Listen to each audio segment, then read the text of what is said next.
Good afternoon. We're here for a Public Works meeting. It's December 12th, 2023, and we're going to start off with a roll call and determination of quorum.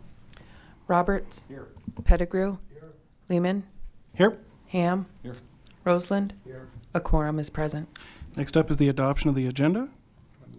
Motion by Pat, second by Jesse. All in favor? Aye.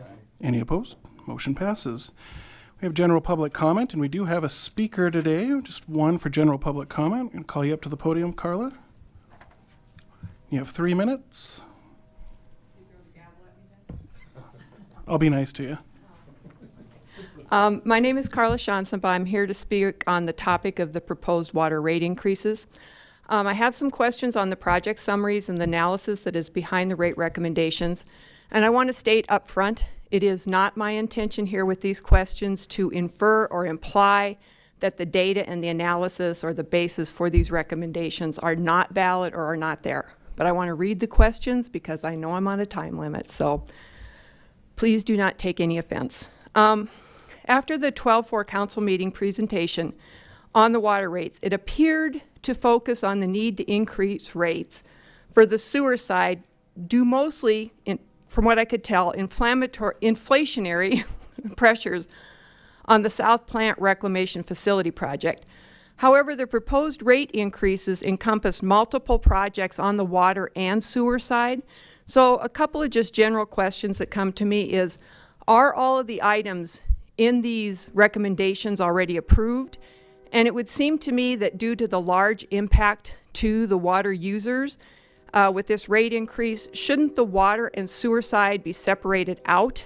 As well as, what is the essential pieces that we need to deal with right now? Is it the $35 million that was presented? So I have a lot of questions there. Then I did go back and I looked at some of the summary studies that were behind the agenda items. And there were some questions that came to me. I do have a background in engineering, by the way, chemical engineering. Doesn't mean I can engineer my way out of a paper bag, but I've got an idea, okay? So one of the things about projects is they are driven by assumptions. So were there multiple scenarios evaluated with differing variables such as growth rate and financing options before this was presented? What is the basis for your growth projections, especially on the commercial and industrial side, because those numbers went up a lot? Historically, how much growth has come from annexation, and has it been taken into account on your projected growth numbers? What is the reclamation facility, this $80 million plus facility? Is it needed? Is it the right size? Is it approved? How is it funded? What is the role of this project in context of the other water treatment projects, the East Side Surface Water Treatment Facility and the Mountain View Treatment Facility? Do we need all three plants? Are there any recognized cost savings from updating and modernizing the plant? These are just a few of the questions that come to me on a brief review of the summaries. So obviously I don't expect answers to these questions today, but this is a huge rate increase. And I don't think we can just assume that there aren't adjustments that we can make to help mitigate the cost for the users on this core and essential service. Thank you. Thank you, Carla. I believe we have one more general public commenter.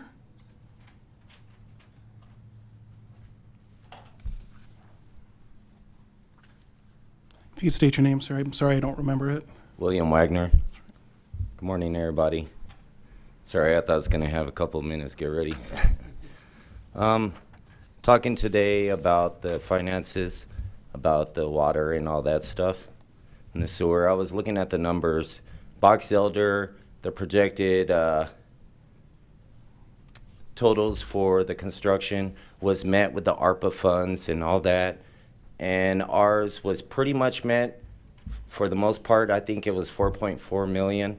I started looking into other grants. Have y'all looked into other grants for this stuff rather than reaching out and hitting us up for money? Have y'all also looked into, when y'all were proposing giving jobs, raises with Mayor Allender and all that, could we do the same thing as that? Look at that money, the extra income coming from that? And I was looking at the FY22 allocation. You know, 501c3s are held accountable for everything by the IRS and all that. I think the government, Rapid City government, should hold these nonprofits accountable and with integrity. Y'all are talking about $583,000 for an 8 to 15 person facility. The Black Hills Works talked about a 15 person facility for $73,000. Plus that nonprofit with that amount, I know their person has been in trouble with the law, using a vehicle as a weapon. So I think y'all should be held more with accountability, integrity with this money, looking to more grants rather than reaching out and getting money from us. Thank you. Thank you, sir. Next up is consent items 1 through 22. An open public comment period for that. Call up Mr. Dane Boomsma.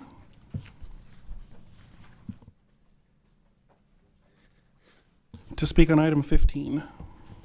Dane Boomsma, and I was coming in from a positive perspective, and I still am.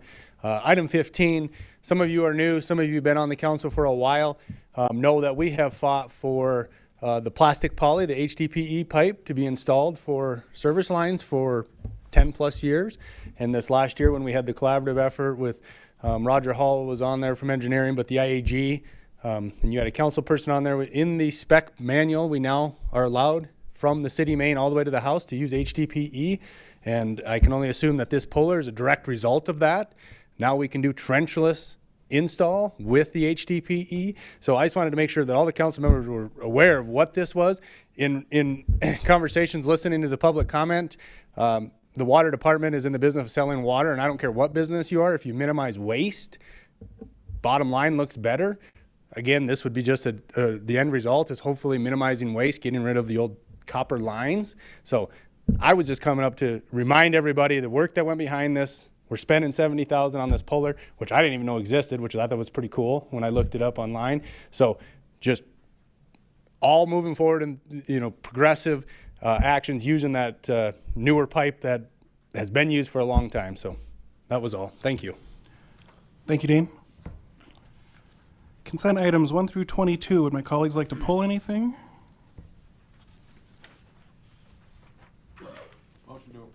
Motion by Roberts, second by Pettigrew. All in favor? Aye. Any opposed? Motion passes. Item 23, request from Mark Merar to dispute utility billing service charge. Staff recommendation is to acknowledge. Mr. Merar, I'll give you 5 minutes, please. 5 minutes, thank you. Can I ask a question of Public Works before I get started as part of my 5 minutes? This fall, I had a dispute with the state over a highway project of theirs up and adjacent to my property on North Maple. And about 50 foot of sidewalk had to be replaced after we met with the city inspector and the state. And I was wondering if the state in fact paid for that or if the city ended up paying for that. Can you answer that question? I'll defer to Public Works Department. Mr. Tech. Roger Hall, city engineer, just said that the state paid for that. Wonderful. Took me 2 years of badgering the state to get them to fix that sidewalk they destroyed during their construction project. So I just wanted you to know kind of how I feel about these things. Anyways, I'm here to dispute my bill, my water bill. I was late. On the 29th day of being late, you guys came and shut my water off. You said you did anyways, but in fact you weren't able to shut my water off. But let me back up a little bit before that. I was sent my second bill, which was the notification that I was late the month before that we had missed paying the bill. The billing process for the city obviously changes when you are in default. I don't know if a different person handles that or whatnot, but that mail ends up with a postage stamp on it that tells you exactly when it went through the meter. So when you sent me my second bill to tell me that I had missed the month prior, you gave me 10 days from the time that bill was delivered to my house before you came and shut my water off, or threatened to shut my water off. You weren't able to shut my water off for some reason. I don't know why, because a month prior to this, I had called and had you guys shut my water off so we could do a plumbing repair there. And they didn't have any problem shutting it off then. But on the day that you hung the tag on my door, apparently they weren't able to shut it off. No, I don't know what caused that. My camera wasn't working on my doorbell that day. Maybe it was the waterman that lives right around the corner from me. Maybe he's the guy that I've been talking to for 24 years. Maybe he's the guy that knows that I've come to his house 3 different times on Sundays to report water bubbling up out of the streets. Maybe he showed up at my house and says, man, this is the wrong person to shut off because there must be a mistake here. But I haven't been able to rectify that mistake. I think it's a mistake. I think it's predatory billing. You gave me 10 days to pay my bill. Now, people that are well-to-do and ahead on finances, they're going to pay their bill in the first couple of days, get that done, and get back to internet shopping and not have to worry about it. People that are working from week to week and paycheck to paycheck, they're going to have a little trouble getting a sudden notice with 10 days to pay, or you're going to penalize them twice their water bill. So you weren't able to shut my water off. You hung a door tag on my door. I was at Lowe's. I was out of my residence for 10 minutes. I called 10 minutes after that door tag was hung on my door to rectify the problem. Was told my water was shut off and I would have to pay $50. Went down to the city, immediately paid my water bill and my past water bill because I had no intentions of not paying my water bill. It just got missed in the mail. So it took me 20 minutes roughly to get right with you guys, except for this bogus disconnect reconnect bill, which never actually took place, and that's what I'm in dispute of. It's my understanding, and I would expect in any entity the size of the city, that there might be 90 to 120 day pay periods of you paying your bills. I have customers that pay me at 90 days. Some have paid me at 120 days. It's part of life right now. When you're out, you say you give people 45 days from the initial billing date to pay delinquent bills. Problem with that statement is the first 12 days of that 45 days, you're holding the original bill.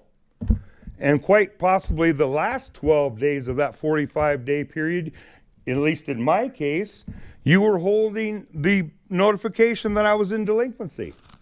So I really got about 23 days. But anyways, the actual date is on day 29 of being late on my bill. You threatened to disconnect my service. You assessed me $53. You didn't disconnect my service. You didn't drop the delinquent $53.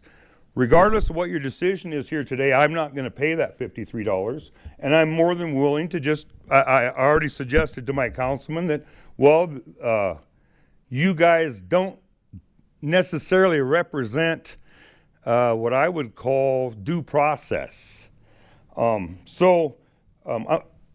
It's just a matter of having a judge solve it. You know, that's fine. It sounds like that Mr. Merar, we're at 5 minutes. Very good. Thank you. Any discussion from my colleagues? I move to acknowledge, please. Motion to acknowledge by Pettigrew.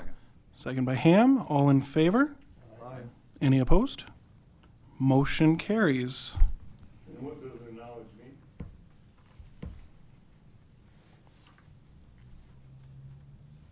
I'm not really sure, Mr. Millar. Will this be pushed to council meeting on Monday? That's what we'll do with it. Very good. And I would entertain a motion to adjourn. So moved. Motion by Roberts, second by Pettigrew. All in favor? Aye. Motion passes and we're adjourned.